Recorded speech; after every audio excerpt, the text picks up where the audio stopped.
હથિયારો સાથેના ફોટા અને વિડીયોવાળી પોસ્ટ સોશિયલ મીડિયા ઉપર મૂકનારા 11 લોકો સામે ક્રાઇમ બ્રાન્ચે જાહેરનામા ભંગનો ગુનો નોંધી તેમની ધરપકડ કરી છે.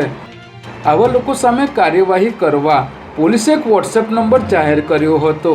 જેના ઉપર 3 દિવસમાં જ 22 ફરિયાદ મળી હતી, જેમાંથી 11 લોકોની ધરપકડ કરવામાં આવી છે.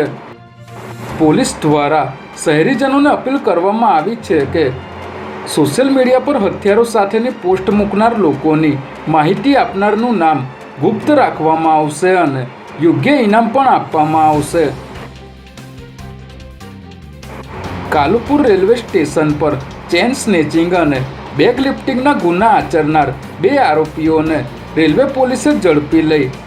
13 જેટલા ગુનાઓનો ભેદ ઉકેલી 13 લાખની કિંમતના સોનાના ચેન કબજે કર્યા છે. પકડાયેલ આરોપીઓ કાલુપુર રેલવે સ્ટેશનથી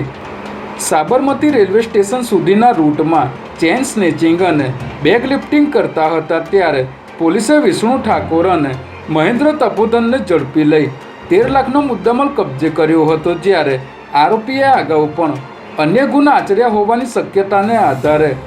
પોલીસે તપાસ શરૂ કરી છે. ખેરાલુ મામલતદાર કચેરીના પુરવઠા શાખાના નાયબ મામલતદાર 10,000ની લાંચ લેતા રંગેહાથ ઝડપાઈ ગયા છે, જેમાં આરોપી અધિકારી સસ્તા અનાજના પરવાનેદાર વેપારીઓ પાસેથી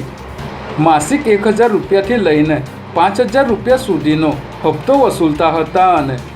જો વેપારીઓ હપ્તો ન આપે તો તેમને બિનજરૂરી નોટિસો મોકલી હેરાન કરવામાં આવતા હતા. ત્યારે એસીબીને મળેલી બાતમીના આધારે એક જાગૃત નાગરિકની મદદથી ડિકોય ગોઠવવામાં આવ્યું હતું,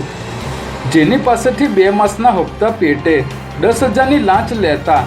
નાયબ મામલતદાર ધર્મેન્દ્ર કુમાર મહેતાને રંગેહાથ ઝડપી લેવામાં આવ્યા છે.